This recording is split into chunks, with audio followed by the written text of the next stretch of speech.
ไปอยากเห็นปลาใหม่ไม่ผีเด้อภาคใต้พี่เรื่องสนามไส้แกงอัตตปือพี่น้อง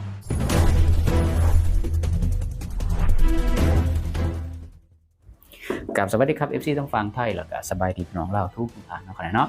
มื้อนี้พบกันอีกเช่นเก่าเช่นเดิมในช่องวันจริงถึงหรือว่า1เรื่องตรงหูมื้อนี้แอดมินสิพาไปเบิ่งการละเมิดคำสั่งของทานทองรุ่นศรีสุริตที่เคยประกาศเนาะในปี2016หรือ17นี่แหละเนาะหมายเลขที่15ทับนยเนาะห้ามการตัดไม้ทุกชนิดเนาะบ่ว่าสิส่งออกหรืออีหยังก็แล้วแต่ทุกกรณีห้ามตัดเด็ดขาดและปัจจุบันเนี่ยก็ยังมีเนาะการตัดแล้วก็ส่งออกให้เห็นอยู่คือเขาจนหอดปัจจุบันก็ยังมีการละเมิดคำสั่งอยู่แต่ว่ากลุ่มคนเราเนี่ยก็ยังลอยนวลจาก2067จนหอดปัจจุบันนี่ก็หลายปีแล้วถือว่า 7-8 ปีแล้วก็ถือว่าเนาะคำสั่งบ่มีความหมายหยังเนาะมีคนละเมิดคำสั่งบ่มีผู้ปฏิบัติเนาะการนำท้องถิ่นเนี่ยอยู่เหนือกฎหมายเงินต่างๆนี่บ่ได้เขารัดอย่างแน่นอนเพราะว่ามันบ่ได้อยู่ในระบบอยู่แล้วเนาะการตัดไม้เขาหามอยู่แล้วบาดนี้การนำท้องถิ่นก็หวานหมูเลยพี่น้องเงินบ่เขารัดเนาะทรัพยากรเนี่ยไม้นี่ส่งไปเวียดนามเนี่ยเป็นอันดับ4ของโลกนี่ไม่ออกมาสุดออกมาแต่เซซุออกมาแต่เซซุนี่สิออกไปรักษาบ่รักษาชีวิตแล้วนี่อัตตปือเด้อนี่อัตตปืออัตตปือเป็นเฮ็ดสังเกตได้พี่น้องนี่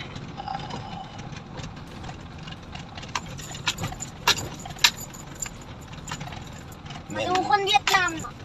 คนเวียดนามเนี่ยคนเวียดนามมาแล้วรถเวียดนามมาแล้วนี่งานที่สิเอาไปประเทศเวียดหมดแหละบาดนี้แอดมินสิพาไปเบิ่งข้อมูล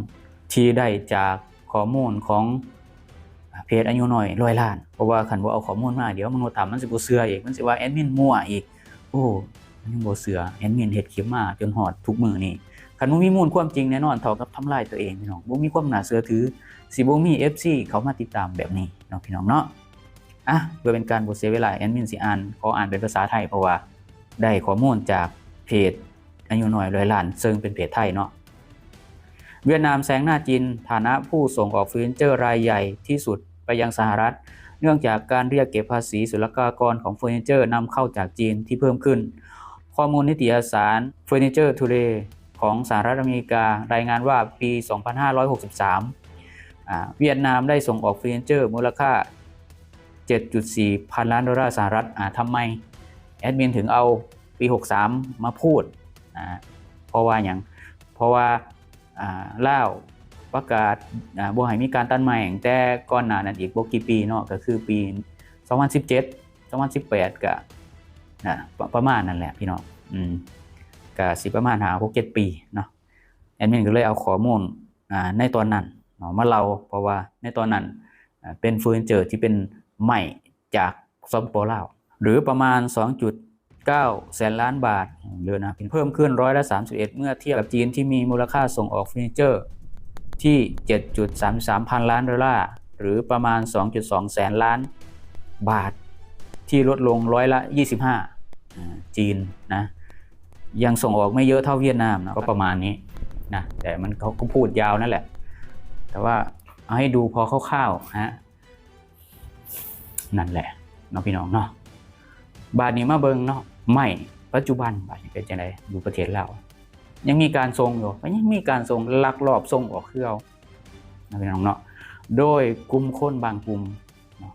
การนำขันเมืองขันแขวงบางเมืองบางแขวงแล้วก็คำประกาศของท่านท่องรุ่นนี่ก็เคยได้ประกาศว่าได้มีคำสั่งเนาะห้ามตัดไม้ทุกกรณีบ่ว่าสิส่งออกหรือตัดแนวใดก็อย่าก็คือไม้เลข15ทับนยแต่ยังบ่ศักดิ์สิทธิ์เลยท่านได้ประกาศออกมาตั้งแต่ปี2016-17จนฮอดทุกมื้อเนี่ยก็ยังมีการค้นไม้ตัดไม้ทำลายป่าบ่อึดบ่อยากโดยเฉพาะทางภาคใต้คือแถวเซกองแล้วก็สารวัตรอัตตปือเนี่ย3แขวงนี่คือนักอีหลีพี่น้องแต่ก็ยังลอยนวลนี่แหละจึงเฮ็ดให้เงินเนาะบ่เข้าคลังบ่เข้ารัฐบ่เข้างบประมาณประเทศเจ้าแขวงเจ้าเมืองการนำท้องถิ่นแต่ละเมืองแต่ละแขวงทั่วประเทศเนี่ย ต่างมีอำนาจหน้าที่ของไปของมันมีอภิสิทธิ์เหนือกฎหมายของไปของมันเงินก็เลยบ่เข้าคลังเงินก็เลยบ่เข้างบประมาณเนาะศูนย์กลางก็เฮ็ดหยังบ่ได้เนาะเปรียบเทียบกับว่ามีพ่อแม่คนนึงแล้วก็ลูกเกเรกันเบิดทุกคนน่ะจักสิไปเฮ็ดจังไดเนาะจักสิไปเอาผิดสิไปจับลูกเข้าคุกสิเฮ็ดจังไดเขาก็มีครอบมีครัวแล้วคันเข้าคุกแล้วอาจสิมีผลกระทบต่อตัวเองพร้อมเพราะว่าตัวเองเป็นพ่อเป็นแม่เนาะก็ต้องได้รับภาระหนักขึ้นอีหยังประมาณนี้มันประมาณนี้พี่น้องเนาะเพราะฉะนั้นแล้วเนี่ยระบบการเมืองระบบการปกครองแอดมินก็ได้บอกหลายเที่ยวแล้วว่ามันบ่สอดคล้องกับนิสัยใจคอวัฒนธรรมของคนลาวแต่บางคนก็ถามว่าโอ้เวียดนามเด้จีนเด้ก็ระบบเดียวกันเขาคือเจริญคนจีนคนเวียดนามนิสัยใจคอเขาเคารพกฎหมายเขาให้เกียรติญาติพี่น้องเพื่อนร่วมชาติเคารพต่ออำนาจศาลบ่ได้เป็นใหญ่กว่าศาลคือประเทศลาวประเทศเขาถามแม่นว่าจับได้คือประหารชีวิตคือเขาคุกตลอดชีวิตลาวก็มีกันเห็นประกาศเขียนข่าวว่าจับเนาะแนวนั้นแนวนี้การนำแนวนั้นแนวนี้แต่ว่าบ่เห็นรูปภาพจับทิปซื่อๆมีแต่ว่าประกาศเขียนข่าวซื่อๆบ่มีการถ่ายรูปบ่มีการถ่ายวิดีโอตอนขึ้นศาลถามแม่นว่าผู้ต้องหาขายยาเสพติดนี่โอ้กล่องนี่ซุ่มฮอดหน้าผู้คุมคนนี่หูเบิดมีเส้นขนในหน้านี่หูเบิดสิวจักเม็ดหูเบิดมันซุ่มใครแม่นว่าผู้ต้องหาขายาหรืออีหยังก็แล้วแต่เนี่ยแต่ว่าแปลกพี่น้องประกาศว่าจับพนักงานสอนราชบังหลวงเนี่ยแอดมินยังบ่เคยเห็นว่าถ่ายออกลงภาพลงหยังหรือว่าเป็นการรายงานดอกไม้ให้ประชาชนอันนี้บ่ให้ประชาชนโอ้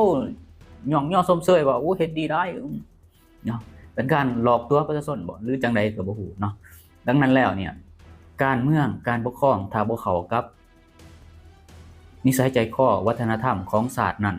แน่นอนมันเฮ็ดหยังบ่ได้มันบ่ได้ผลผู้ที่มีอำนาจเป็นผู้ที่ได้เปรียบสูงสุดเป็นผู้ที่ยืนได้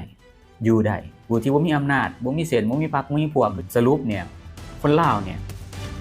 สิบ่ได้รับผลประโยชน์จากการสร้างสรรค์พัฒนาประเทศบ่มีโอกาสได้สิมาสร้างสรรค์พัฒนาประเทศสิมามอบให้ต่างชาติจังซี่นี่บ่อำนาจทางเศรษฐกิจคนลาวต้องมีอิทธิพลทางเศรษฐกิจเหนือคนต่างชาติจังซี่แม่นบ่แม่นว่าสิให้ต่างชาติมาเป็นใหญ่มันมีอิทธิพลเหนือคนลาวแบบนี้ลูกหลานสิอยู่ไสโอเคสำหรับมื้อนี้ขอบคุณขอบคุณ